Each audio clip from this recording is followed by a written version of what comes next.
कहते हैं आप आर्टिकल, ठीक है। और अनुच्छेद जो शुरू कर रहे हैं हम राष्ट्रपति से शुरू कर रहे हैं। सबसे पहले हम राष्ट्रपति की शक्तियां, निर्वाचन, ठीक है ना, ये सारी चीजें इसमें देखेंगे। सबसे पहले आर्टिकल आपका आता है 52, उसमें भारत का राष्ट्रपति होगा, उसमें कहा गया है कि भारत का एक राष्ट्रपति होगा। फिर 55 है राष्ट्रपति की निर्वाचन पद्धति, कि जो राष्ट्रपति का निर्वाचन हो गया इस टाइप से होना है, अप्रत्यक्ष होना है, प्रत्यक्ष होना है। फिर और कौन कौन लोग इसमें भाग लेंगे, ये सारी चीज आपकी राष्ट्रपति के 55 में आ जाती है। फिर आपका 57 है राष्ट्रपति की पुनर्निर्वाचन की पद्धति।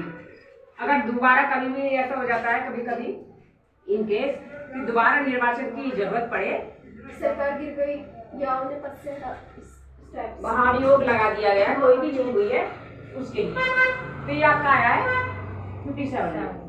58 आ जाता है पद की योग्यता, कि राष्ट्रपति के पद के लिए कौन कौन सी योग्यता होनी चाहिए, भारत का नागरिक हो, ठीक है ना, 60 से आई थिंक ऊपर होनी चाहिए, एज कितनी होनी चाहिए, ठीक है ना, ये सारी चीजें, दिवालिया ना हो, ये सारी चीजें आपकी इसमें आ जाएंगी। फिर आता है आपका 60 के अंदर है राष्ट्रपति की शपथ।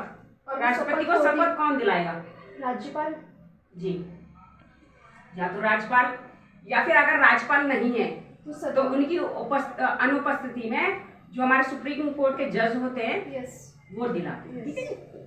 फिर नेक्स्ट है आपका 61 में आ जाता है महाभियोग, कि राष्ट्रपति को अपने पद से जो कैसे हटाना है वो महाभियोग कहलाता है।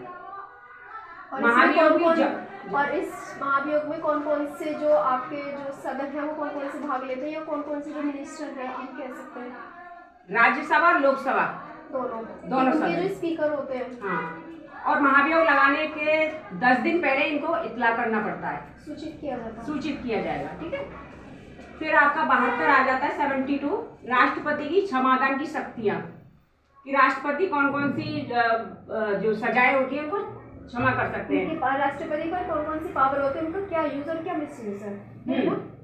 जैसे कि राष्ट्रपति जो फांसी की सजा होती है वो माफ कर सकते हैं, उनको इतनी पूरी कंट्री में केवल राष्ट्रपति ही है जो उसकी फांसी की सजा को माफ कर सकता है, ठीक है। और फिर आपका है 75 है 74 मैडम राष्ट्रपति को सलाह देने के लिए एक मंत्री परिषद होगी, हाँ, होती है, लेकिन ये राष्ट्रपति के ऊपर होता है कि वो उसकी सलाह को माने या ना माने, ठीक है ना, हाँ। फिर आपका है 75 में प्रधानमंत्री की नियुक्ति है, कि राष्ट्रपति एक प्रधानमंत्री की नियुक्ति करेंगे, लेकिन वो टीम विजेता होगी, हाँ, जो भी जीतेगा उसी की प्रधानमंत्री की। 76 महान्यायवादी अटॉर्नी जनरल की नियुक्ति होती है 76 आर्टिकल में। ये महान्यायवादी नियुक्त थे जो सुप्रीम कोर्ट के जज होते हैं, जी हाँ।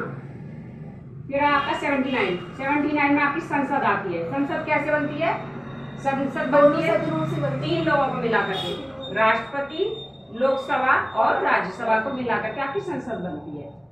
फिर आती है 80 नंबर पे आ जाती है आपके आर्टिकल 80 में ये राज्यसभा आ जाती है आपकी, ठीक है, जो कि एक उच्च सदन है।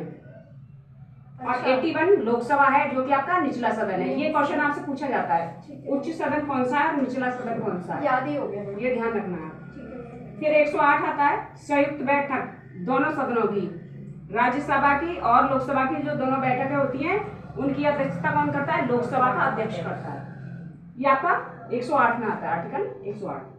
फिर लास्ट में आपका 110, इसमें धन विधेयक होता है, ठीक है, धन का आवंटन धन विधेयक में, जिससे निर्मला सीतारमण वही करती है, आर्टिकल है ये, इसके